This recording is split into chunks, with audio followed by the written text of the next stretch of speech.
The emergency room doors slammed open as Clint Todd carried his 6-year-old son through the entrance, the boy's small body limp in his arms. Jake's fever had spiked to 104 during the night, and when he started having trouble breathing, Clint hadn't hesitated.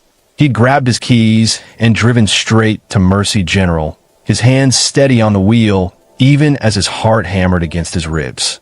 "I need help." Clint's voice cut through the sterile waiting room. "My son, he can't breathe right." Nurses materialized around them, lifting Jake onto a gurney with practiced efficiency.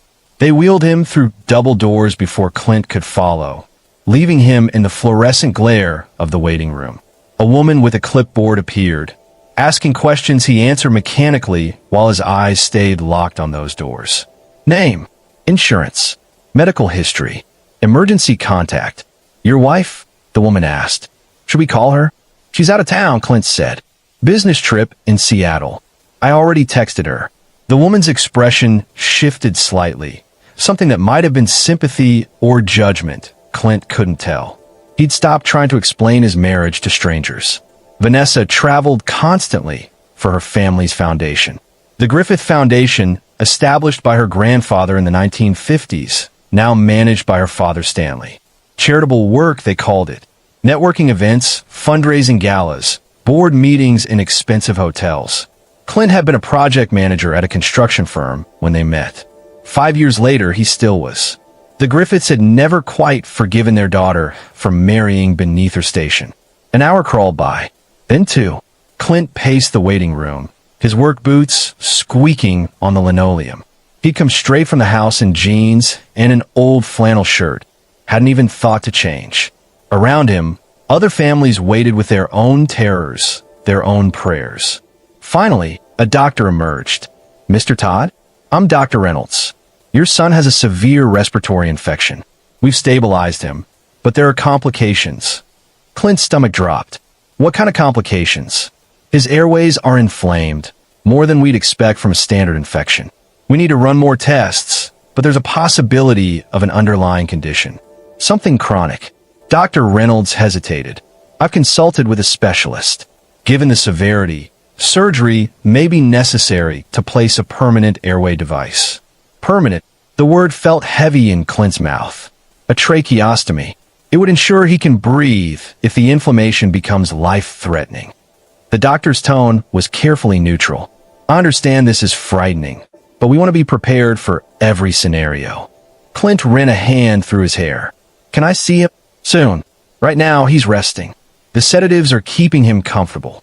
Dr. Reynolds touched his shoulder. "We'll take good care of him." After the doctor left, Clint called Vanessa. The phone rang 4 times before she answered. "Clint? What's wrong?" Background noise filtered through, voices, laughter. A party or reception of some kind. "Jake's in the hospital. Respiratory infection. They're talking about surgery." Silence.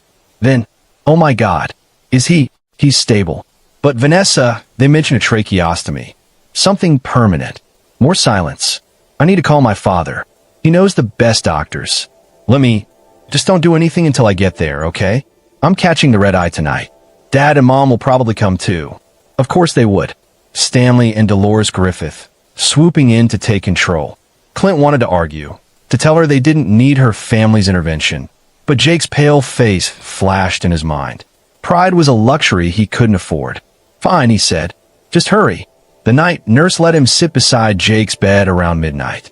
The boy looked impossibly small against the white sheets, an oxygen mask covering his face. Clint held his hand and talked quietly about nothing. The Cardinals game they'd watched last weekend, the treehouse they were building in the backyard, the camping trip plan for summer. At 3 in the morning, Stanley Griffith arrived with his wife. Clint heard them before he saw them, Stanley's booming voice echoing down the corridor as he spoke to hospital staff. The man had a presence that demanded attention. Tall, silver-haired, expensively dressed even at this hour. "Clint." Stanley's handshake was firm, perfunctory. Dolores kissed the air beside Clint's cheek, her perfume overwhelming. "Where's Vanessa?" Clint asked. "She'll be here by morning." Her flight had a delay. Stanley was already looking past him, toward Jake's room. "We've arranged for Dr. Marcus Chun to consult. He's the chief of pediatric pulmonology at St. Catherine's. If surgery is necessary, he's the one to do it. Dr. Reynolds hasn't said it's definitely necessary. Dr. Reynolds is perfectly competent for routine cases, Dolores interrupted smoothly. But Jake is our grandson. He deserves the absolute best. They swept into Jake's room, and Clint followed, feeling once again like an outsider in his own family. Stanley spoke with the night nurse, asking questions with the confidence of someone accustomed to immediate answers. Dolores stood by Jake's bedside, one manicured hand resting on the rail. "Poor baby," she murmured. "Don't worry, sweetheart. Grandma's here now." Clint's jaw tightened. Jake was his son. He'd been the one here all night, the one who'd rush him to the hospital, the one who'd held him when he couldn't breathe. But pointing that out would only start a fight, and Jake didn't need that. By dawn, Dr. Chun had arrived, a slight man with wire-rimmed glasses and an air of competence. He examined Jake thoroughly, reviewed the charts, conferred with Dr. Reynolds. When he emerged from the consultation, his expression was grave. "The inflammation is concerning," he said, directing his words primarily to Stanley. "Given the rapid progression and your grandson's history of respiratory issues." "He doesn't have a history of respiratory issues," Clint interrupted. "He had bronchitis once, 2 years ago. That's it." Dr. Chin glanced at his tablet. "According to the records provided by the family, he's had multiple episodes." "What records?" "I'm his father." "I know." An uncomfortable pause. Stanley stepped forward. "Clint, you work long hours. Vanessa handles most of Jake's medical appointments. Perhaps some things slipped past you." The implication hung in the air. Bad father, absent father, negligent father. Clint's hands clenched into fists. "I want to see these records." "Of course," Dr. Chin said quickly. "But right now, we need to make a decision about treatment. Given the severity, I'm recommending the surgical intervention. A permanent airway device would eliminate the risk of... I need to talk to my wife first." Naturally, Stanley's smile didn't reach his eyes. Vanessa should be landing within the hour. "But Clint, you need to understand, delay could be dangerous. Every hour we wait, Jake's condition could deteriorate." Clint looked through the window at his son, so small and vulnerable. Fear coiled in his chest, squeezing tight. What if Stanley was right? What if waiting was the wrong choice? "I'll wait for Vanessa," he said finally. The Griffiths exchanged a glance. "Of course," Dolores said. "We understand. Family decisions should be made together." But something in her tone made Clint's instincts prickle. He'd spent 5 years navigating the subtle currents of Griffith family politics, learning to read the things left unsaid. And right now, every instinct was screaming that something was wrong. He just didn't know what. Not yet. Vanessa arrived at 8:30, looking exhausted and elegant even in travel clothes. She embraced Clint briefly before hurrying to Jake's room, her parents following. Clint watched through the window as she stroked Jake's hair, tears streaming down her face. When she emerged, her expression was determined. That explained everything. "Dr. Chun is the best. We should do the surgery." "Vanessa, can we talk?" Privately, they found an empty consultation room. Clint closed the door. "Something doesn't feel right. This doctor is talking about a history of respiratory problems Jake doesn't have. And this surgery, it's permanent. Shouldn't we get a second opinion?" Dr. Chun asked the second opinion. Vanessa's voice was tight with strain. "Clint, I know you're scared. I'm scared too. But my parents have connections to the best medical professionals in the state. We need to trust them. Your parents never wanted me in this family. You know that. This isn't about us. This is about Jake." She pressed her hands to her face. "God, can you think about someone besides yourself for once?" The accusation stung because it was exactly what the Griffiths had always implied, that he was selfish, that he wasn't good enough, that Vanessa had made a mistake. "Fine," Clint said quietly. "But I want to see those medical records Dr. Chin mentioned. I'll ask Dad to get copies." Vanessa opened the door. "They're preparing the consent forms now. Dr. Chin wants to do the surgery this afternoon." This afternoon, less than 12 hours since they'd arrived at the hospital, and already they were talking about permanent surgical intervention. Clint's unease grew stronger, but what choice did he have? Everyone else, the doctors, Vanessa, her parents, They all agreed this was necessary. Maybe he was the one who was wrong. He was signing paperwork at the nurse's station when someone grabbed his arm. Clint looked down to find a young man in scrubs, barely out of medical school by the look of him, with dark circles under his eyes and fear etched across his face. "Don't sign," the intern whispered urgently. His name tag read, "Brian Rivers, MD. Your wife's family requested this procedure. It's not what they told you." Clint's blood went cold. "What?" Brian glanced over his shoulder, then pulled Clint toward an alcove away from the main corridor. His hands were shaking. "I'm risking my career telling you this, but I can't. I won't be part of this. The surgery they want to do, it's not medically necessary. Your son has a bad infection, yes, but it's treatable with antibiotics and observation. The tracheostomy would cause complications. Deliberate complications. That's insane. Why would? I don't know why, but I saw the initial consultation notes from Dr. Chun. He documented that your son's condition is serious but manageable. Then 2 hours later, after meeting with Mr. and Mrs. Griffith, those notes were revised. Suddenly the surgery became urgent. Clint's mind raced. That doesn't make sense. There's grandparents. I know how it sounds. Brian's voice was barely audible, but I reviewed the case independently. This surgery shouldn't happen. And there's something else, security footage from last night. I saw it by accident when I was in the admin office. Your in-laws were in the medication storage area. They shouldn't have been there. Show me. I can't access it now. I'm not supposed to have seen it all, but you can request it. You're the father. You have rights." Brian pressed a piece of paper into Clint's hand. "This is the name of the hospital's patient advocate. Tell them you want to see all documentation related to your son's case, including security footage. And don't sign anything until you do." Before Clint could respond, Brian hurried away, disappearing around a corner. Clint stood frozen, the unsigned consent form in one hand and Brian's note in the other. Everything in him wanted to dismiss this as paranoia. But that voice in his head, the one that had been whispering warnings since Stanley arrived, was now shouting. He pulled out his phone and called the patient advocate's office. The woman who answered was professional but firm. He could file a request, but it would take time to process. Hours, maybe days. Jake didn't have days. Clint made a decision. He walked back to the nurse's station and handed over the consent form. "I need 24 hours before we proceed with any surgery." The nurse frowned. "Sir, Dr. Chun indicated this was urgent. I'm a father. I'm not refusing treatment. I'm delaying a permanent surgical procedure until I can review all the documentation." He kept his voice calm but firm. "If Jake's condition deteriorates, we'll reassess. But right now, he's stable on antibiotics and oxygen. So we wait." Within minutes, Stanley appeared. "Clint, what's this nonsense about delaying? I want a third opinion. I want to see those medical records showing Jake's respiratory history." Stanley's expression hardened. "You're putting your son at risk because of paranoia. I'm protecting my son. That's my job." Clint met the older man's eyes. "If everything is as straightforward as you say, then waiting 24 hours won't matter. But if I'm right, if something's wrong, then I just saved Jake from unnecessary surgery." For a moment, something flickered across Stanley's face. Anger? Fear? It was gone too quickly for Clint to identify. "You're making a mistake," Stanley said coldly. "But he's your son. For now."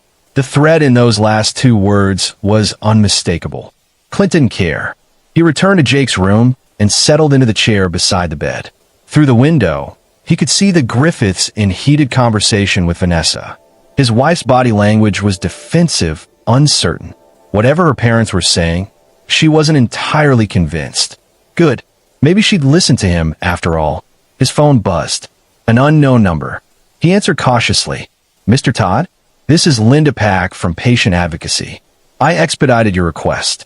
We found something unusual in the security logs from last night. Can you come to administration?" Clint looked at Jake, still sleeping peacefully under the oxygen mask. He caught the eye of Jake's nurse, a kind woman named Carol who'd been on duty since midnight. "Will you stay with him? Don't let anyone take him for any procedures without my authorization." Carol nodded. "I'll be right here."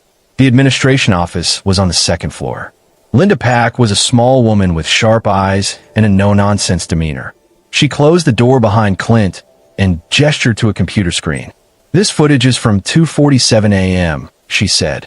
"The restricted medication storage on the 4th floor." The video was grainy but clear enough. Stanley and Dolores Griffith stood in a hallway, and with them was a hospital employee in scrubs. Not medical staff, but someone from the pharmacy department. Money changed hands. Not subtly, not hidden. Stanley handed over a thick envelope, and the pharmacy employee nodded, pocketed it, and disappeared into the medication storage room. "What were they buying?" Clint asked, his voice tight. "That's what concerns me.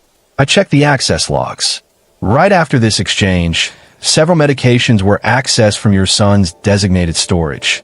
Medications he wasn't prescribed." "What kind of medications?" Linda hesitated. "Immunosuppressants. Drugs that would interfere with his body's ability to fight the infection.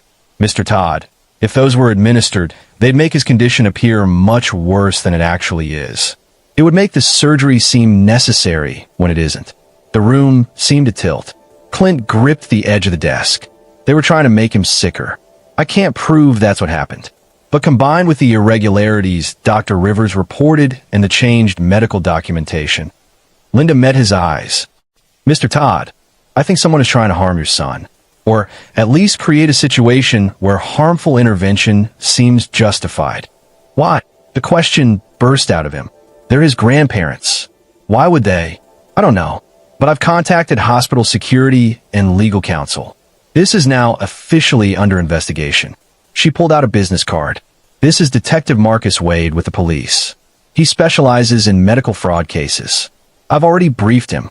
Clint took the card with numb fingers. His in-laws. The people who'd held Jake at his christening, who'd bought him extravagant birthday presents, who'd smiled in family photos. They'd tried to hurt him. But why? His phone rang. "Vanessa." He answered. "Clint, where are you?"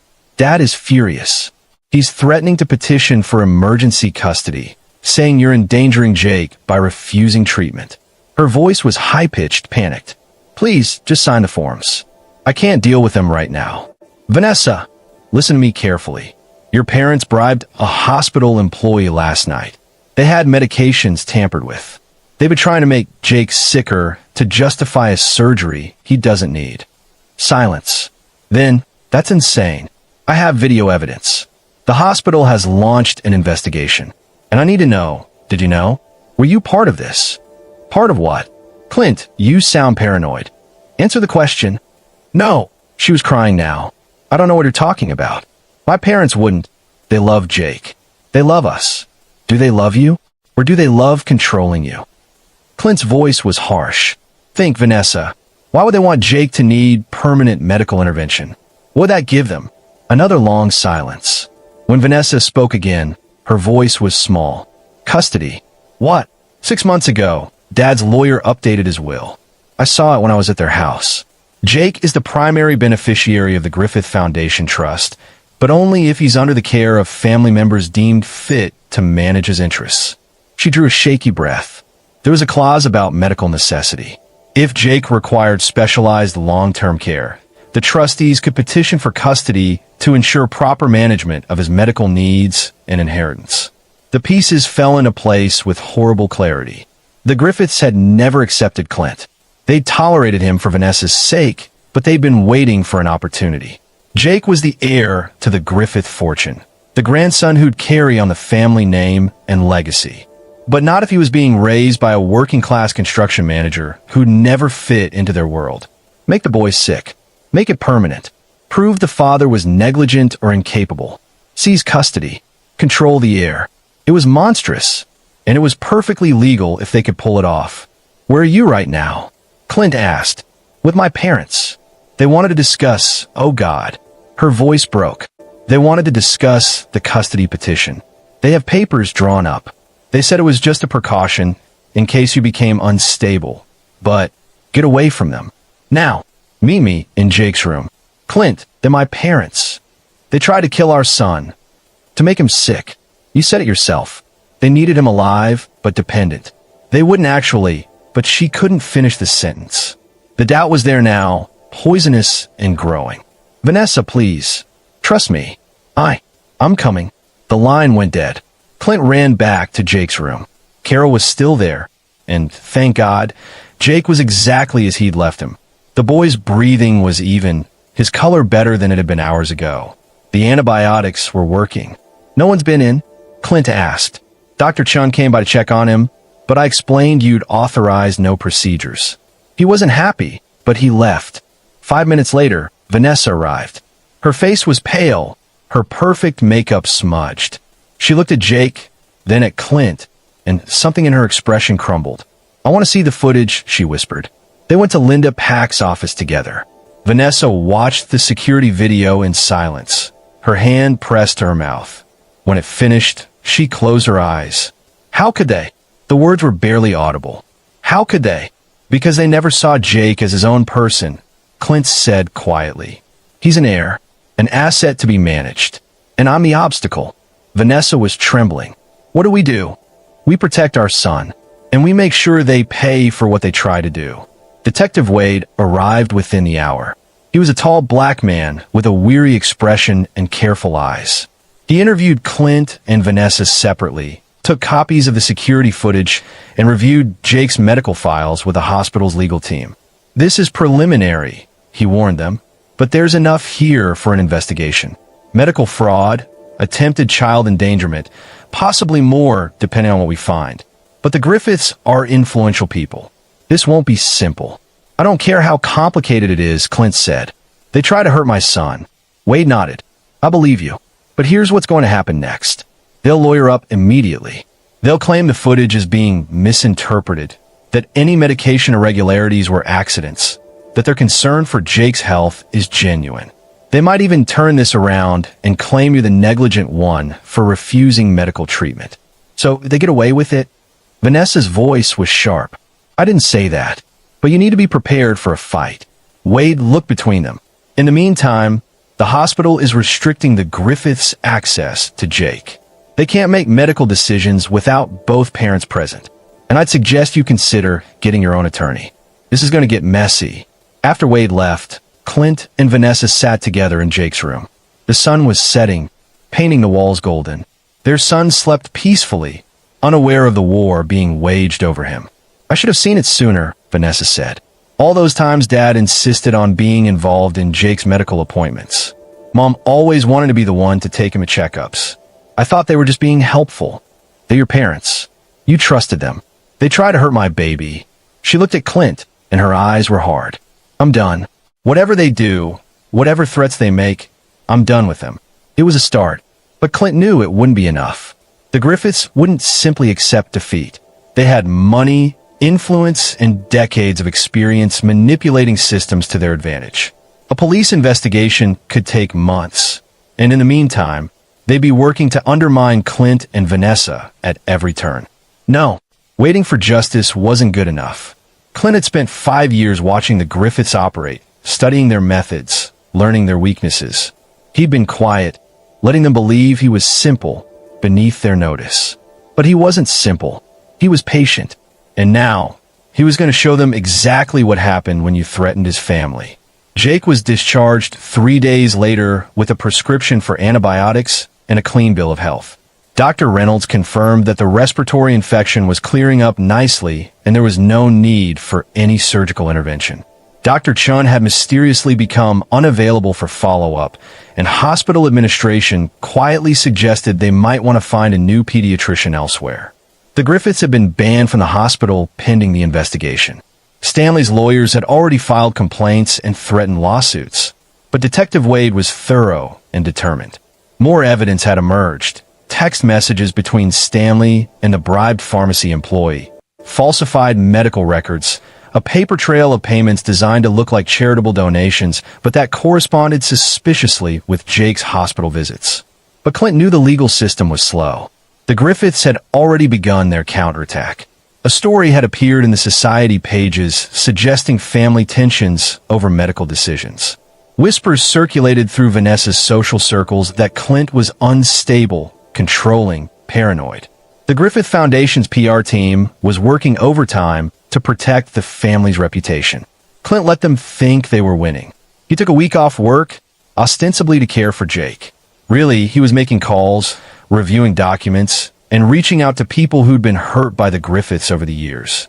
Because a family that's successful and ruthless didn't get that way without leaving bodies in their wake. He started with Brian Rivers, the young intern who'd risked his career to warn him. They met at a diner far from the hospital. Brian looked exhausted, jumping at shadows. "They tried to have me fired," he said without preamble. "Claimed I was spreading false information about patients. If it wasn't for Dr. Reynolds backing me up, I'd be done." "I'm sorry," Clint said. "You did the right thing." "Did I? I'm probably going to lose my residency anyway." The Griffiths donate millions to Mercy General. The hospital administration is trying to distance themselves from the scandal, which means anyone involved becomes expendable.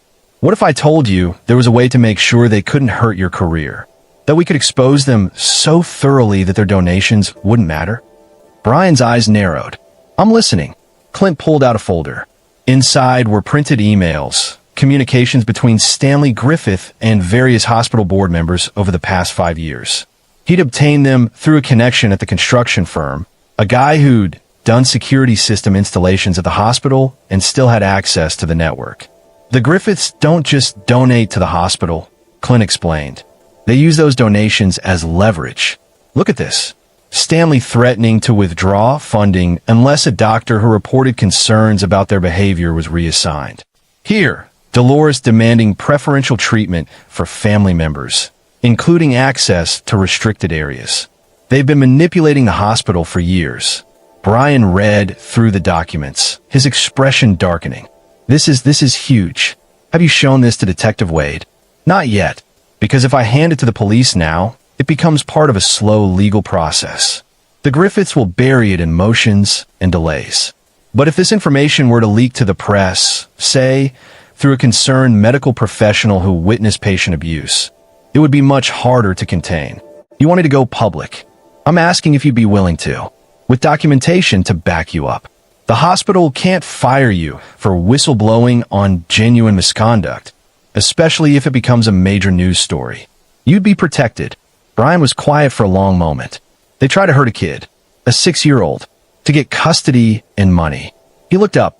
"Yeah, I'll do it." The next person Clint approached was Nina Griffith, Vanessa's younger sister. Nina had always been the black sheep of the family, too creative and wild for Stanley's rigid expectations. She'd moved to New York for art school and visited rarely. Clint had always liked her, though they'd never been close. He called her from a burner phone. "Nina, it's Clint. I need to talk to you about your parents and what they did to Jake." There was a long pause. "Vanessa told me. I couldn't believe it. I need your help." Another pause. "Why would I help you?" "I mean, I believe they're capable of it. Dad's been controlling and manipulative my whole life. But going against them? You know what that means. It means getting cut off financially. Disinherited. Ostracized from the family." Clint kept his voice steady. "But it also means stopping them from hurting people. Your nephew. Maybe your sister. Who knows who else? What exactly are you asking me to do? Tell me about the foundation. The Real Foundation, not the charitable facade.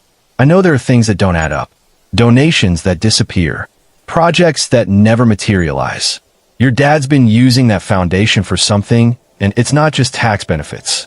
Nina laughed bitterly. "You're smarter than they gave you credit for. Yeah, the foundation's dirty. I figured that out years ago. That's part of why I left. I didn't want to be involved in whatever they were doing. Can you prove it?" "Maybe. I still have access to some old files from when I worked there during college. Dad never bothered revoking my credentials. I think he forgot I had them. But if I use them, he'll know. By the time he knows, it'll be too late." Nina was quiet for so long Clint thought she'd hung up. Then, "Okay, but I want something in return. When this is over, I want Vanessa and Jake safe. Can you promise that? That's all I've ever wanted." "Then you've got yourself a deal." The third piece came from an unexpected source. Detective Wade himself. Wade called Clint on a Saturday morning. "Mr. Todd, can you come to the station? There's someone here who wants to talk to you." The someone was Edna McCarthy, a woman in her 70s with steel gray hair and a fierce expression. She sat in the interview room with the bearing of someone who'd spent her life fighting. "Mrs. McCarthy lost her grandson 7 years ago," Wade explained. "Medical malpractice at Mercy General. She's been trying to sue for years, but the case keeps getting tied up in court. The Griffith Foundation donated a new wing to the hospital right after my lawsuit was filed, Edna said. Her voice was hard. Suddenly, doctors who'd been willing to testify changed their minds. Records disappeared. My lawyers got pressured to drop the case. And my grandson stayed dead. Clint felt cold. The Griffiths were involved. Stanley Griffith was on the hospital board, is still on the board. He made sure that lawsuit never went anywhere because it would have exposed problems in the pediatric unit, the same unit his family uses for their precious grandchildren. Can't have bad publicity affecting his family's health care. She pushed a folder across the table. I've spent 7 years digging into the Griffiths. Every dirty deal, every bought official, every covered-up scandal. I was never able to do anything with it because I'm just one old woman without resources. But you got them scared. They're making mistakes, and mistakes can be exploited. Clint opened the folder. Inside was a roadmap of corruption. Names, dates, financial transactions, testimonies from people the Griffiths had silenced or paid off. It was damning. It was comprehensive. It was perfect. Why are you giving this to me? Clint asked. Because you can finish what I started. Edna's eyes were bright with something that might have been hope or vengeance or both. Make them pay, not just for what they did to your boy, for everyone they've hurt. By the end of the week, Clint had assembled his arsenal. Brian Rivers would go public with the hospital corruption story, backed by documented evidence. Nina would leak the foundation's financial irregularities to a journalist she knew who specialized in exposing charitable fraud. Edna's compiled evidence would be submitted to federal investigators looking into healthcare fraud in the region. But Clint wasn't done. These were external pressures, attacks from outside that the Griffiths could potentially weather with enough money and lawyers. He needed something more personal, something that would hurt them the way they'd tried to hurt Jake. He needed to hit them where they lived. The Griffith estate was in Clayton, an old money suburb west of the city. Clint had been there dozens of times for family gatherings, always feeling like an outsider among the marble statues and manicured gardens. He knew the layout, knew the security systems, or lack thereof. The Griffiths had always relied on their reputation and gates to keep them safe, never imagining someone might want to hurt them. That arrogance would be their downfall. On a Tuesday night, Clint visited the estate, not to break in. He'd never been forbidden from visiting, and the security guard waved him through when he explained he was there to pick up some of Jake's belongings that Vanessa had left behind. The guard didn't question it. Why would he? Clint was family. He walked through the grand foyer with its chandelier and sweeping staircase, climbed to the second floor where Stanley's study was located. The door was locked, but Clint had learned a lot working construction, including how to pick simple residential locks. Inside, he found exactly what he was looking for, Stanley's personal files. The man kept meticulous records of everything, a habit from his banking days.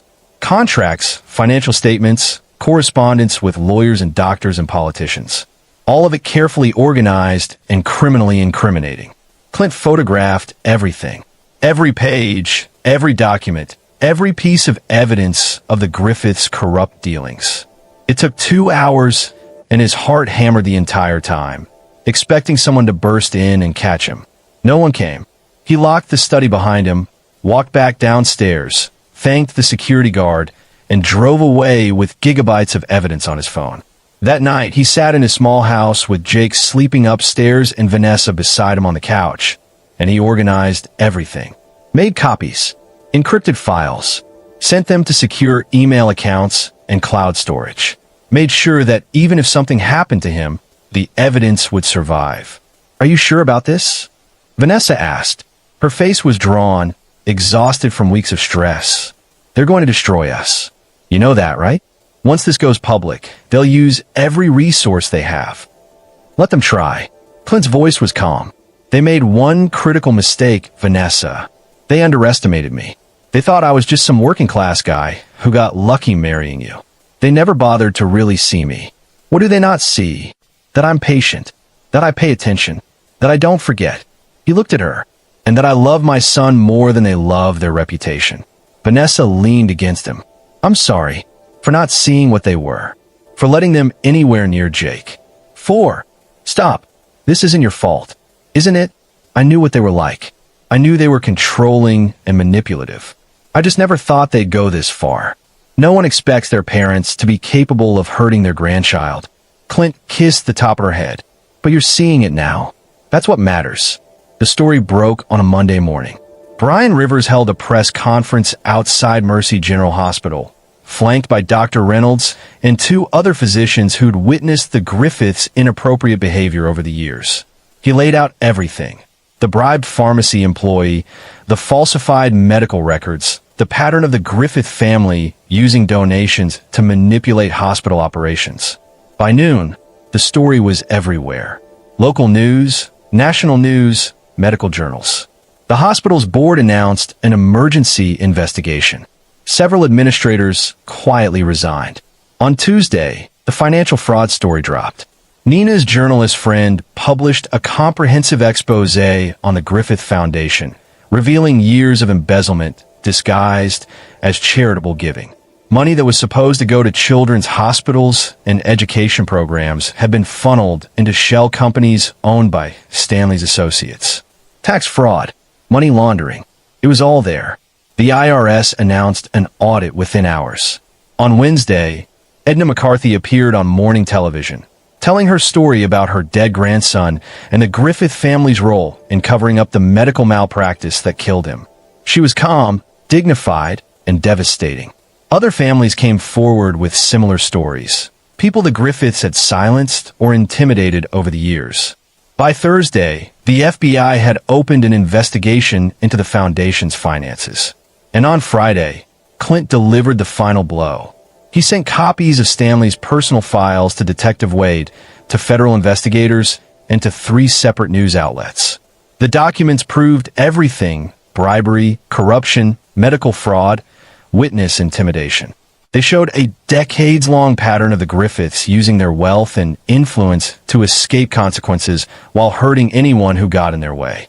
Stanley Griffith was arrested on Friday afternoon. Dolores was arrested an hour later.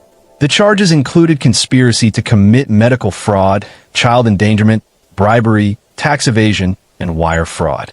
Their bail was set at $5 million each. Clint watched the news coverage from his living room, Jake playing with blocks on the floor beside him. Vanessa sat on his other side, holding his hand so tightly he thought she might break his fingers. "It's really over," she whispered. "Not quite," Clint said. "The trial will take months. They'll fight every charge. But yeah, the important part's over. They can't hurt Jake anymore. That's what matters." On the screen, Stanley Griffith was being led out of his mansion in handcuffs, his silver hair disheveled, his expensive suit rumpled. He looked old, suddenly diminished. All his power and prestige stripped away in a matter of days. Dolores was crying, covering her face as photographers swarmed. Their lawyer was already talking about appeals, about misunderstandings, about their charitable works. It wouldn't matter. The evidence was overwhelming. Public opinion had turned against them. Even their wealthy friends were distancing themselves, unwilling to be associated with such a spectacular scandal. The Griffith legacy was destroyed, and Clint had destroyed it with nothing but patience, documentation, and a willingness to see the truth. The trial didn't happen for 8 months. The Griffiths' lawyers filed motion after motion, trying to delay, trying to suppress evidence, trying to find any angle that might save their clients. But federal prosecutors were relentless, and Detective Wade made sure every piece of evidence was properly documented and admissible. In the meantime, life continued. Jake started first grade, healthy and happy. Vanessa began therapy to process her family's betrayal and her own role in enabling their behavior for years. She also started divorce proceedings, not from Clint, but from her family's toxic influence. Nina moved back to St. Louis, and the two sisters grew closer than they'd been in decades. Clint returned to work at the construction firm. His boss, who'd been following the news, gave him a promotion, project director with a significant raise. "You've got a strategic mind," his boss said. "I should have recognized that years ago." Brian Rivers completed his residency despite the Griffiths' attempts to have him fired. He was offered a position at a different hospital and became something of a hero among medical ethics advocates. The young doctor who'd risked everything to protect a patient. Edna McCarthy, lived to see justice served. She died peacefully 3 months before the trial, but not before telling Clint that he'd given her grandson's death meaning. When the trial finally began, the prosecution's case was airtight. Witness after witness testified about the Griffiths pattern of corruption and manipulation. The bribed pharmacy employee pleaded guilty and testified against Stanley. Hospital administrators admitted to looking the other way due to donation pressures. Nina testified about the foundation's financial fraud, bringing documents that proved every accusation. And Clint testified about what they tried to do to Jake. He stood in the witness box and told the jury about rushing his sick son to the hospital, about the intern's desperate warning, about discovering his in-laws had tried to make Jake permanently ill to seize custody and control his inheritance. He kept his voice steady, factual. Let the evidence speak for itself. When the defense attorney tried to suggest he'd misinterpreted innocent actions, Clint simply asked, "Then why did they bribe a hospital employee to access medications my son wasn't prescribed? Why did they falsify medical records? Why did they have custody papers drawn up before Jake was even sick?" The attorney had no good answer. The jury deliberated for 4 days. When they returned, they found Stanley and Dolores Griffith guilty on all counts. Stanley was sentenced to 15 years in federal prison. Dolores got 12. Both would be eligible for parole, but only after serving a minimum of 10 years. The Griffith Foundation was dissolved, its remaining assets distributed to legitimate charities. The family's fortune was largely seized to pay fines and restitution to victims. The empire they'd spent generations building was gone. Clint was outside the courthouse when the sentencing was announced, holding Jake's hand. Vanessa stood on his other side, Nina beside her. Reporters swarmed, shouting questions, but Clint only made one brief statement. Justice was served today, not just for my son, but for everyone the Griffiths hurt over the years. I hope other families in similar situations know that power and money don't make you untouchable. The truth matters, evidence matters, and standing up for what's right matters. Then he took his family home. A year later, life had found a new normal. Jake was thriving in 2nd grade, his respiratory issues long resolved. He'd forgotten most of the hospital stay, remembered only vaguely being sick. Clint and Vanessa had decided that was for the best. Someday they'd tell him the full story when he was old enough to understand. For now, he was just a happy kid who loved baseball and building Lego cities with his dad. Vanessa had completely severed ties with what remained of her family's social circle. She'd found work as a consultant for legitimate charitable foundations, helping them avoid the kind of corruption that had destroyed her parents' organization.